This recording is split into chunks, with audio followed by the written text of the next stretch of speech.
स्वागत है आपका एक बार फिर से हमारे चैनल फिन स्ट्रीट पे, जहां आपको मिलती है ढेर सारी अपडेट्स क्रिप्टो से रिलेटेड। हाल फिलहाल में एफटीएक्स कोलैप्स चल रहा है, क्रिप्टो मार्केट सारी नीचे रेड में ट्रेड कर रही है। इसी के साथ जो इन्वेस्टर्स हैं, जो कस्टमर्स हैं, जो यूजर्स हैं, जिन्होंने इन्वेस्ट कर रखा है डिफरेंट प्लेटफॉर्म्स में, उनको भी काफी ज्यादा लॉस और फियर का सामना करना पड़ रहा है। कई लोग इस डर में बैठे हैं कि पता नहीं अब हमें हमारा पैसा वापस मिलेगा या नहीं, और कई लोग जो इन्वेस्ट करने वाले हैं, करने का सोच रहे हैं, वो इस डर से बैठे हैं कि क्या इन्वेस्ट करना चाहिए या नहीं। तो ऐसे में क्या है इसको सोल्यूशन, और किस तरह से एफटीएक्स ने किन किन प्लेटफॉर्म्स को इफेक्ट किया है, किस तरह से इफेक्ट किया है, क्या है माजरा, जानेंगे। और ये भी जानेंगे कि क्या आप क्या एक्शन ले सकते हो ऐसे में खुद के क्रिप्टोज को, खुद के एसेट्स को सेफ रखने के लिए। So let's get started. तो हाल फिलहाल में global crypto currency exchange FTX ने वॉलंटरी चैप्टर 11 बैंक्रप्सी के लिए फाइल किया है। अपने बिलियंस डॉलर्स को लॉस करने के बाद, क्लाइंट्स के जो मनी है उसको लॉस करने के बाद, उसकी इन्वेस्टमेंट को लॉस करने के बाद, एंड एक एक्विजिशन डील के चलते जो बाइनांस के द्वारा की गई थी। तो एक रिपोर्ट के मुताबिक ये रिवील हुआ है कि ये जो कंपनी है इसने लगभग अप टू $2 बिलियन लॉस्ट कर दिया, यूजर के फंड्स को लॉस्ट कर दिया एक ट्रांसफर के चलते जो इसकी सिस्टर कंपनी के साथ होनी थी, यानी अलामेडा रिसर्च। तो अब इसके साथ ही जो कंपनी है करंटली अंडर इन्वेस्टिगेशन पे है। अथॉरिटीज जो है वो इस बात को जानने की कोशिश कर रहे हैं, एक्सप्लोर करने की कोशिश कर रहे हैं कि क्या कोई क्रिमिनल मिसकंडक्ट तो नहीं हुआ इन प्लेटफॉर्म्स में, इन एक्सचेंज के अंदर। तो क्या एग्जैक्टली हुआ और किस तरह से एफटीएक्स ने दूसरी जो भी उसके साथ रिलेटेड जो भी प्लेटफॉर्म्स थे उनको भी जो है काफी हद तक अफेक्ट किया है। क्योंकि जो फॉल आउट है एफटीएक्स के कोलैप्स का, उससे ये शो हुआ है, कुछ साइंस शो हुए हैं क्रिप्टो इंडस्ट्री में कि डायरेक्ट एक्सपोजर्स हो सकते हैं, टोकन प्राइसेस प्लंज कर गए हैं, क्रिप्टो मार्केट नीचे गिर गई है। इसी के साथ जो लॉन्ग एस्टैब्लिश्ड पार्टिसिपेंट्स हैं उनको भी काफी नुकसान पहुंचा है। एक वीक से भी कम समय हुआ है जब सैम बैकमैन फ्राइड की जो एम्पायर है वो बिल्कुल नीचे गिरती हुई देखी गई और उसे चैप्टर 11 बैंक्रप्सी के लिए फाइल करना पड़ा। इसी के साथ जो डिजिटल एसेट इसके जो हैं, और साथ ही ब्रोकरेज जेनेसिस जो प्लेटफॉर्म है, उनका भी ये कहना है कि वो भी हाल्ट कर रही है लैंडिंग रिसेप्शंस को। ये रिवील करने के बाद लास्ट वीक जो उन्होंने रिवील किया था कि जो उनका डेरिवेटिव बिजनेस है $175 मिलियन का, वो लॉक्ड हो गया एफटीएक्स ट्रेडिंग अकाउंट के अंदर।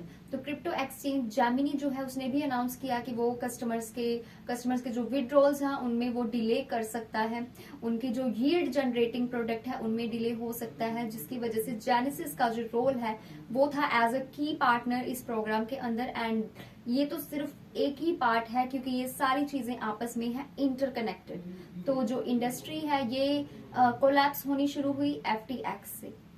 तो हैक्स, स्कैंडल्स एंड स्कैम्स हमेशा ही हमें क्रिप्टो वर्ल्ड में, क्रिप्टो मार्केट में देखने को मिलते रहे हैं, लेकिन अभी का जो फॉल देखने को मिला है एफटीएक्स का, वो one of the most well known firm थी पूरी इंडस्ट्री की, और इसके गिरने से एक क्लियर सिग्नल मिला है कि नो वन इज सेफ। कोई भी सेफ नहीं है, कभी भी कुछ भी हो सकता है। सबसे पहले जो चीज अफेक्ट हुई वो है बाइनांस। तो एफटीएक्स के चलते कोई भी नेम अगर हमारे माइंड में आता है, इस वीक अगर आया भी है, तो वो है बाइनांस होल्डिंग्स लिमिटेड का।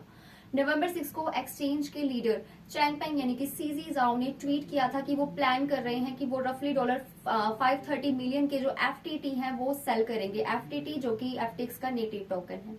तो तब से बैकमैन फ्राइड जो था वो बिल्कुल निश्चिंत होकर बैठा था। तो सीजी ने क्योंकि अपनी पोजीशन खुद ली थी कि वो इंडस्ट्री का एक न्यू सेवियर बनेगा, एफटीएक्स की वो हेल्प करेगा उसकी लिक्विडिटी प्रॉब्लम के चलते।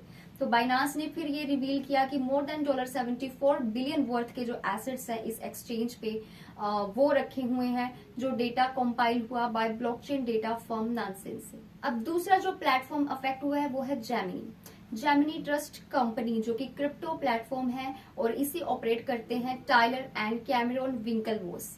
इनका कहना है कि जो रिडेम्पशन है कस्टमर्स के द्वारा उनके प्रोग्राम में जिसे यूज किया जाना था यील्ड्स को अर्न करने के लिए, उसमें भी डिले हो सकता है, और डिले किया भी गया लिक्विडिटी क्रंच के चलते, जो कि उसके मेन बोरोअर से, प्रोडक्ट का जो मेन बोरोअर था उसकी लिक्विडिटी प्रॉब्लम उसे फेस करनी पड़ी, और जो मेन बोरोअर प्रोडक्ट था वो था जेनेसिस ग्लोबल। अब जो अदर साइड है जर्मनी के बिजनेस की, वो अभी अनअफेक्टेड ही है। नेक्स्ट जो प्लेटफॉर्म है वो है ब्लॉकफाई इनकॉर्पोरेशन। अब ट्रबल्ड क्रिप्टो लेंडर ब्लॉकफाई ने भी मंडे को ये कहा कि उसके पास सिग्निफिकेंट एक्सपोजर है एफटीएक्स के चलते एंड इसकी रिलेटेड एंटिटीज, जितने भी यानी कि रिलेटेड एंटिटीज हैं एफटीएक्स के, उनको सबको नुकसान पहुंचा है। इस कंपनी ने भी कस्टमर के विड्रॉल्स को हाल्ट किया। पिछले वीक एक अनसर्टेनिटी का हवाला देते हुए ये बोलते हुए कि एफटीएक्स के चलते उनको भी काफी नुकसान हुआ। FTX US and Alameda research भी इस चीज के पूरे जिम्मेवार है। ब्लॉक फाई जो है वो अभी इस प्रोसेस में था कि वो अपने एसेट्स को एफटीएक्स में कस्टडी के लिए मूव करने वाला था, बट अभी उसने अपनी ज्यादातर जो मेजोरिटी थी होल्डिंग्स की उसे फिलहाल शिफ्ट नहीं किया था। नेक्स्ट जो प्लेटफॉर्म अफेक्ट हुआ है वो है टीदर। अब टीदर जो कि इश्यूअर है behind cryptos largest stable coin USDT का, उसने भी एक ब्लॉग पोस्ट में कहा कि उसके पास कोई एक्सपोजर नहीं है जेनेसिस और जैमिनी की अर्न सर्विस को लेकर के। तो इस मंथ की शुरुआत में एफटीएक्स ने आगे बैंक्रप्सी के लिए फाइल किया और जो इश्यूअर है इस पर उसका कहना था कि वो कोई भी क्रेडिट को इस एक्सचेंज के प्रति एक्सटेंड नहीं करने वाले, ना ही अलामेडा रिसर्च के प्रति एक्सटेंड करने वाले। हालांकि जो ये प्लेटफॉर्म है ये भी काफी ज्यादा जो मुसीबतें हैं, जो लिक्विडिटी इश्यूज हैं उन्हें एक्सपीरियंस करता हुआ देखा गया। यूजर्स की रिडीमिंग की जो यूएसडीटी टोकन्स थे उनकी रिडीम को चलते प्रॉब्लम फेस करनी पड़ी एंड स्लाइटली इनस्टेबिलिटी को भी फेस करना पड़ा। इनकी डॉलर, इसकी पैग की जो वैल्यू है जो ये मेंटेन रखते हैं, मोर देन $3 बिलियन वाइप हो गए थे इनके सर्कुलेशन से नवंबर 6 के आसपास, जिनके चलते इन्हें भी काफी नुकसान हुआ। फिर नेक्स्ट जो प्लेटफॉर्म प्रॉब्लम को फेस कर रहा है एफटीएक्स की वजह से वो है सर्क। अब सर्कल जो कि यूएस पेमेंट्स ग्रुप है जो इश्यूज करते हैं एंड ऑपरेट करते हैं यूएसडीसी स्टेबल कॉइन से, वो भी रिलेटिवली आइसोलेट हुए इस कॉन्टेजियन सराउंडिंग की वजह से जो एफटीएक्स का कोलैप्स हुआ उसकी वजह से। एंड डिस्पाइट द फैक्ट कि जो एफटीएक्स है वो आपको बता दो इन्वेस्टर रहे हैं इनके बिजनेस में। तो इसके जो सीईओ हैं जेरेमी अलेयर, उनका कहना है, उन्होंने इस मंथ की स्टार्टिंग में कह दिया था कि उनका कोई भी वो होल्ड नहीं करने वाले अपने किसी भी मटेरियल एक्सपोजर को एफटीएक्स में या अलामेडा में, वो भी होल्ड नहीं करने वाले। अब नेक्सो जो है, जो पहले प्रॉब्लम फेस कर रहा था क्रिप्टो लंडन नेक्सो इनकॉर्पोरेशन, उसने भी एक ट्वीट करके कहा कि वो जीरो एक्सपोजर को होल्ड करता है जेनेसिस में, जैमिनी में और ब्लॉक फाई में। एंड इन एडिशन जो ये स्टेटमेंट है ये भी उन्होंने कहा कि इसमें कि वो कोई भी नो एक्सपोजर है उनके पास भी एफटीएक्स और अलामेडा के लिए।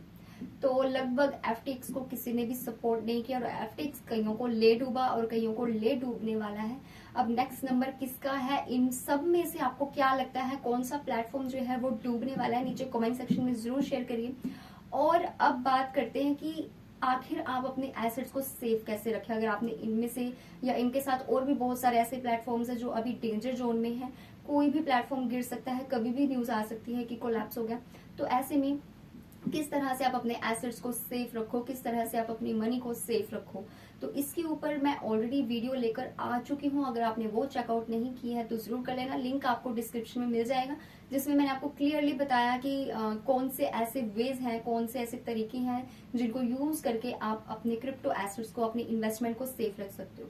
दूसरा मैंने बताया था आपको कि आप यूज करिए हार्डवेयर वॉलेट का, जो कि बहुत ज्यादा जरूरी है। अभी आप कोई भी फिलहाल तो इन्वेस्टमेंट के लिए मैं आपको बिल्कुल भी रेकमेंड नहीं करूंगी, आप अभी इन्वेस्टमेंट बिल्कुल मत कीजिए, स्पेशली सेंट्रलाइज्ड एक्सचेंजेस में और कस्टोडियल वॉलेट्स में। इसके बजाय अगर आपको करना ही है अपने एसेट्स को सेव करने का आप तरीका ढूंढ रहे हो तो वो है हार्डवेयर वॉलेट। हार्डवेयर वॉलेट्स भी कौन से बेस्ट हैं उसके ऊपर भी मैं वीडियो लेकर आ चुकी हूँ, लिंक आपको उसका भी डिस्क्रिप्शन में मिल जाएगा, वो भी एक बार वीडियो जो है वो चेकआउट कर लेना, क्योंकि जो हार्डवेयर वॉलेट्स हैं वो एक तरह से सेफ हैं, सिक्योर हैं, आपके एसेट्स को वो सेफ रखेंगे। तो that's all for today's video. I hope आपको वीडियो यूजफुल लगी होगी, इंफॉर्मेटिव लगी होगी। ऐसे ही और इन्फॉर्मेशन के लिए चैनल को सब्सक्राइब जरूर करिए, बेल आइकन को क्लिक जरूर करिए, ताकि आपको ऐसी इन्फॉर्मेशन आगे भी देखने को मिलती रहे। मिलते हैं अगली वीडियो में। Stay tuned until next update.